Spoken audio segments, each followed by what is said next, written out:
Hey, and thanks for watching. Today I'm going to be walking you through my single tenant net lease valuation model. Now keep in mind, uh, I don't invest in single tenant net lease properties, not because I don't want to, but that's just not in my wheelhouse right now. And so this is a project for me where I want to build a model for an investment type that I'm not as familiar with. With that said, I think it's an interesting model that you should definitely check out. It uses a discounted cash flow to value cash flow streams going out into the future back to today's present value, and that would theoretically be what the property is worth today. Unlike your typical DCF, this model uses three discount rates to value three different types of cash flow streams.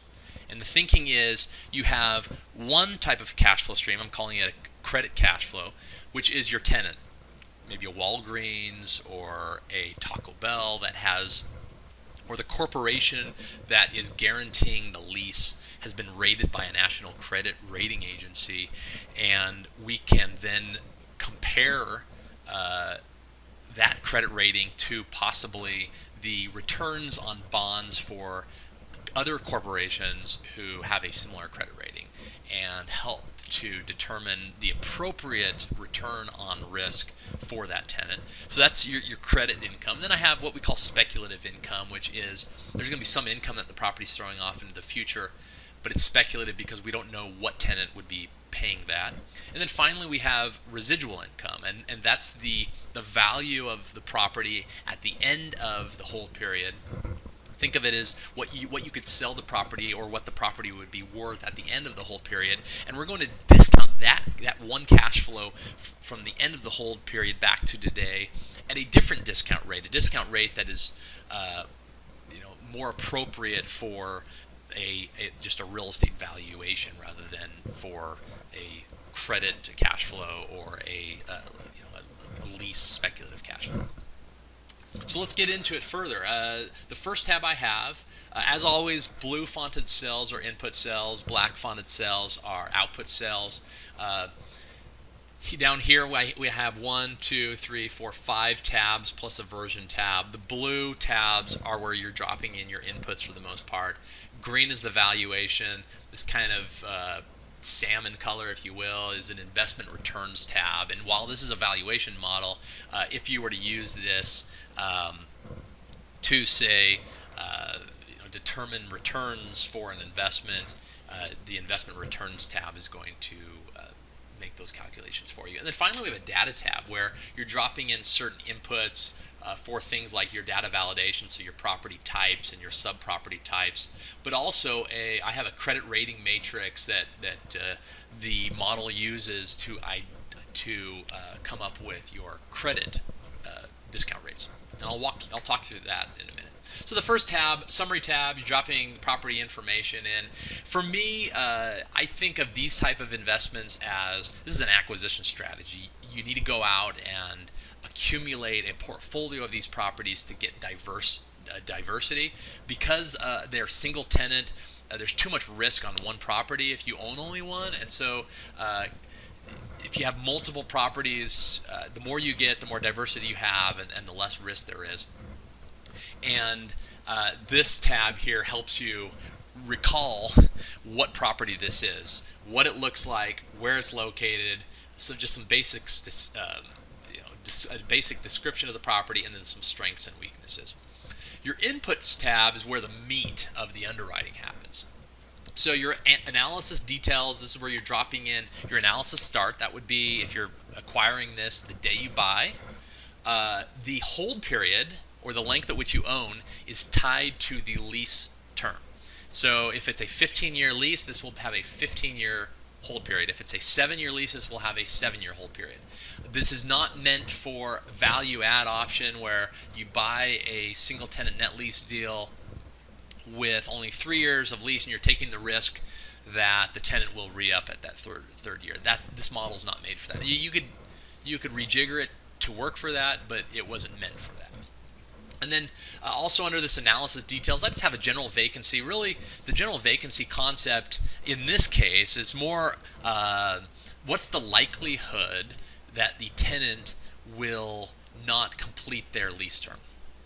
So if you have a tenant and their credit rating is not investment grade and there's 20 years left on the lease, you might assume some some likelihood. So you might say there's a 5% chance that they won't stay, or a 10%, and I would apply that as a general vacancy that hits the cash flow every single year.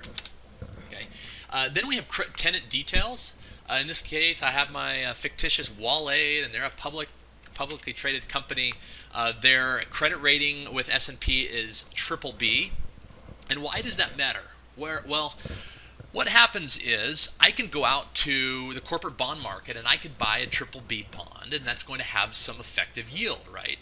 And I need to earn to compensate me for the risk inherent with this investment, where it's an illiquid investment and I can't just turn around and sell it tomorrow like I could with a corporate bond. I need some risk above what I would earn from a corporate bond from Wall 8 with their BBB S&P credit rating. So I want to understand, what are yields today on BBB bonds? Well, I'm going to go to the Fed, and they have their Bank of America Merrill Lynch U.S. corporate BBB effective yield.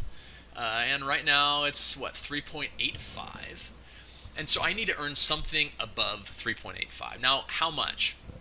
Well, how this works is back here on the data tab. I'm going to drop in 3.85. I'm going to come down to BBB, and I want 125 basis points of spread, or 5.1%. I want to earn 5.1% because of the illiquid nature of this investment. Actually, let's change it to 100 basis points. I'm happy with 100. So if I were to earn 4.85% on these cash flows, I'm happy, because I could go out to the corporate bond market and earn just 100 basis points less than that, and I have this liquid asset that I could sell at any point in time. So I come back here. Now I've done that, and 4.85 has flowed through. Now, what happens if I can't look up what a comparable corporate bond is trading for? Well, there's another option here, and that's built into the model. So we have here different credit rating agencies, including custom, where you could create a custom rating system, and then we have these credit ratings that are tied to the credit rating agency that you're using. And you come back here to the data tab, and I have those filled out here, as well as custom. And then you have, and this automatically flows through depending on which credit rating agency you've chosen. That shows up in this column. And then you can assign spreads above some benchmark for each rating. So, for instance, we could use 10-year U.S. Treasuries, which today is about 2.4%. And then I could say, on AAA, it's 100 basis points above U.S. Treasuries. But above that, I'm going to add 25 basis points for each level through investment grade. And then for my non-investment, I'm going to add 35 basis points each level through to my junk, or through to my default, and then here I'm going to add 50 basis points for each level. And now I have different rates and different credit ratings. Okay, and this is something you can identify. So if you prefer to price or value above a U.S. Treasury, you can do that, or you can do the way that I did before, which is simply I go, okay, BBB corporates, what did I say, 3.85, and then I come down, my tenant's BBB, and I want 100 basis points above that, and this value here is going to be this number plus 100, however many basis points you assign. So that's what I'm going to stick with. So my discount rate for my credit income is 4.85%, and then speculative income. That's that income that I don't know who the tenant would be providing that. I'm going to use 8. If you recall from just my little, my chart here, it's not entirely accurate because I put this 100 in, but it was about 8 was kind of the middle. Actually, maybe it's 7 is the middle. Let's call it 7. As you can tell, this is more art than science. And the speculative income, we could probably do a more robust analysis to arrive at that, but for today's purposes, I'm just going to call it 7. Then we have the lease itself. It was started January 1st, 2010. It's a 20-year lease, ending the end of December 2029. And as of the start or analysis start, that is 156 months from now. Okay, and so our hold period, as I said, matches the lease period, 156 months. Next, we need to come up with a base rent, right? So as of January 2017, what is the rent per square foot? Well, again, the square feet is assigned right here, net rentable area. You can have gross, but the rent comes off of this net rentable value. And so we come back here, and as of January 1st, 2017, it's $15.41, and you'll have that number. And that's called $208,000 a year. And then when does that change? So most of these, you get bumps every 5 years, or you have some annual bump, or bumps every 10 years, whatever. But you have some increases in rent. And so in this case, you have 3 options. Well, technically 4 options, one of which is no rent increases. But you can also increase rent on a percentage per year, or $1 per square foot per year. And those bumps would happen, for instance, if it's a percentage per year, in a month of your choosing. So in this case, if it were July, every July, so July 2017, and then every July thereafter, this rent would increase by 0.01% in this case, right? And that's one way to do it. What I'm going to show you is the custom. So you hit custom. I'm going to choose January as the month to set. I'll show you how that works. So I set that to January. This now doesn't matter. What matters is what you have here. And so this says, what is the rent per square foot as of this month, as of that month, as of that month, and so forth. So as of January 2017, it's $15.41.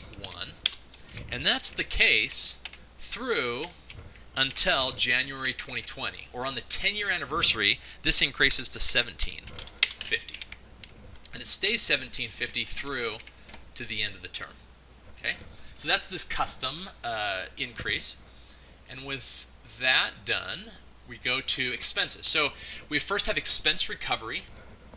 That is the tenant will be reimbursing, with a true triple net, the tenant's going to be reimbursing 100% of operating expenses. And if this were an absolute triple net, right, they would be reimbursing 100% of even capital expenditures. Well, a lot of times there's I don't want to call them holes in these leases, but you as the landlord are unable to recover 100% of your expenses, either operating expenses or capital expenses. And so in this case, I'm assuming we can recover 100% of our operating expenses, but we can only recover 75% of our capital expenditures. With the thinking being, yeah, the lease says that they're responsible for maintaining the interior and exterior of the building, but in reality, we recognize that they're not going to be treating the building in the same way that I, the owner of the building, want it to be treated. And so I'm going to have some reserve, and it's a small amount really, because my year one capital expenditure is only $6,700. So we're talking 25% of this that I'm putting in reserve for this future time when the building has gotten somewhat dilapidated. And then, again, these next 2 lines, you're going to drop in year 1 operating expenses, year 1 capital expenditures, with the assumption that the tenant will be paying these percentages of each.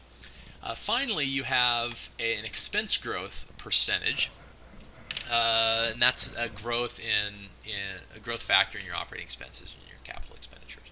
One other thing I failed to mention is you have the option to include other income, which may or may not happen at the property, but you might have, maybe you have a billboard out front, and that is other income, and it may grow at some rate, and you can include that here. And this, by the way, is an income growth percentage number, and it's used down here below. flow. So we have now our entire pro forma built. If we want to see what that pro forma looks like, we come to the investment returns, and we can see in year one how that flows from our gross rent, our expense recoveries. Here's our operating, and by the way, expense recoveries include some recovery of capital expenditures. We have effective gross revenue, operating expenses get to an NOI less capital expenditures comes to a cash flow from operations. We have a debt service that can be applied here depending on the debt that we use. Now, again, I mentioned earlier, this is a valuation model, so this tab isn't required to use, but it's a nice way if you want to test what your levered returns might look like or your unlevered returns. So you can drop in some sort of debt assumptions. You can also drop in a purchase price. So you might arrive at a value, which again you'll see in a minute. That could be your purchase price. Your purchase price may be more or less than that. Less any acquisition fees, due diligence costs, any construction costs. Maybe there's some things you have to do on the property. That's your total project cost. And with that, you get an unlevered cash flow and a levered cash flow that flows up to unlevered and levered return metrics. Okay. So again, that was the pro forma. Finally, we are going to have our residual assumptions. Residual assumptions meaning at the end of our hold period, we're going to have a sale. And if we don't have a sale, we at least want to value the property at that point and discount that value back to today. Now, what is the value? Well, the value is what we could sell the property for at that point. And if we're selling an empty building, we can't sell it for market, right? Because the subsequent owner would have to re-tenant the building. That may mean reconstructing the building, tearing it down and building from scratch, or it may mean making tweaks to the building. It may mean nothing, right? You might be able to find a tenant and put a tenant in there as is. But you're going to build out a pro forma here for what that would look like in month 157. Okay, and this assumes some growth. So the defaults right now take the in-place rent and grow that number by your income growth factor.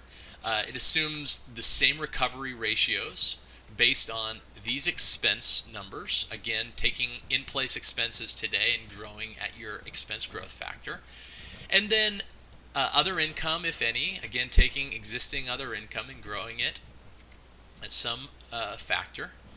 And then finally, some vacancy and credit loss. Those cash flows are uncertain at that future point, and so you would likely want to apply some sort of general vacancy factor here. So with all of these assumptions, we arrive at a cash flow from operation, and that is capped, and we move here to this next line, at a cap rate out into the future. So if today's cap rates are 5.5% on this type of property, we assume a 50 basis point increase, and we arrive at a cap rate into the future. We cap the pro forma from the future at that cap rate, and that arrives at the gross residual value. But then the issue is, someone in the future, if that property is not leased, they're not going to pay that because there's no tenant. So they're going to have to take the lease up risk, they're going to have to take the construction risk, etc. So that's what we apply here. We apply some re-tenanting costs. That could be as much as tearing the building down and rebuilding it. Maybe that's $350 a foot. And what's the probability of that happening, right? What's the probability that the existing tenant doesn't renew 15 years from now, and we have to tear the building down and rebuild? Well, the first question is, how usable is this building today? And just for simplicity's sake here, I'm going to assume that we could use this building, and so we wouldn't have to tear it down, but we would have to spend a sizable amount. I'm going to say $100 a square foot, and there's about 25% chance that the tenant vacates. 25% chance that this $100 per square foot expenditure is going to occur at that future point. Then I think, though, that there's a higher probability that the tenant would leave. Now, how does that really square up? Well, the thinking is there's a 25% chance that we have to spend this $100, but I think there's a 50% chance that they vacate. And there's about a 50% chance that that tenant doesn't require any re-tenanting costs, and a 50% chance that they do, and if they do, it's going to be $100. So that's where this 25% chance comes in, right? So we get 50%, and there's a 50% chance that there will be 12 months of downtime. Okay, and that is applied here. Finally, we have some selling costs. That is going to happen, right? Because this is assuming a sale, and there's a selling cost. And with that, we get a net residual value. It's this gross less these, re-tenanting, releasing, whatever you want to call it, costs. And we get to a net residual value. That net residual value, then, we're going to discount back to today at some discount rate. Now, generally, this discount rate, think of it in terms of this is the return that that subsequent buyer is going to want to earn unlevered on the property. And it's typically higher than the cap rate, right? They're going to expect some growth. And so I'm going to take the cap rate that we use, I'm going to add 50 basis points, and that is the discount rate for the residual value. And so we have now everything in. We have our discount rate for credit income. We have discount rate for the speculative income, which there is none, by the way, in this scenario because we didn't use this option module, which if you want to use, you change this to yes and you drop in assumptions for that option. You can also add a second option. You can have assumptions for that, and then there is speculative income. But in this case, I'm going to assume no options. At the end of the 15 years, they either sign a brand new lease or they vacate. And all of these flow to now a valuation tab. And each of those cash flow types flow in here, and they sum up to these three lines at the different discount rates that we assigned. And so these cash flows for each period are shown. And we come all the way out to the end, and you'll see the residual. No speculative, you noticed, and then here are our credit. We come all the way back to the front, and we discount those back, and this is the present value of each of those cash flows. So up here you see a summary of those. These are the actual, just summing up those cash flows without any present value factor assigned. There were $2.9 million in net income derived from the wall aid lease. No speculative cash flows, and the residual value, if you recall, was $2.9 million roughly. At these discount rates, this is the present value. And so what we're saying is this property, based on all of these assumptions we dropped in, is worth $3.433 million today. On a year one NOI, that comes out to a 6 cap. So what does that matter? Well, right now, Walgreens, so this is a Wall-A property, by the way, but Walgreens cap rates for single tenant net lease properties on average across the entire U.S. is about 5.5%. So we are assuming that this property is worth 6.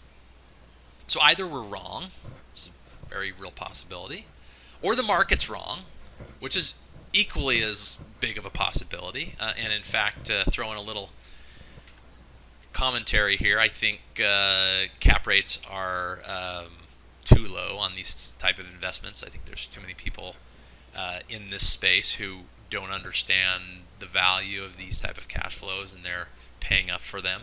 Kind of short-sighted thinking. They go, well, I'm only earning 1% of my savings account, and so I guess I'll earn a 5.5 cap on these, without considering that the value of their property is actually going to be worth less at the end of the hold.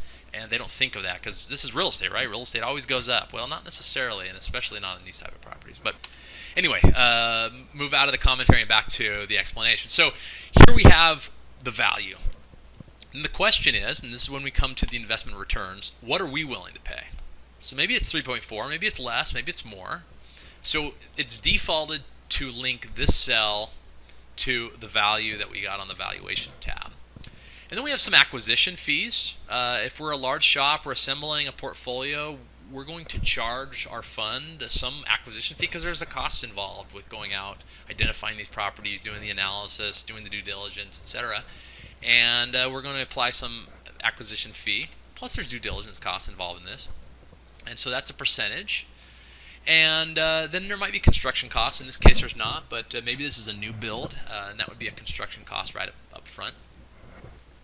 And with that, these cash flows are taken out, and then we have unlevered and a levered. I'd mentioned earlier you can put some debt on this, and you get your unlevered return. So based on this investment, if we could buy it for the 3.4 million, our levered return 7.95%, and that's not too bad of a return.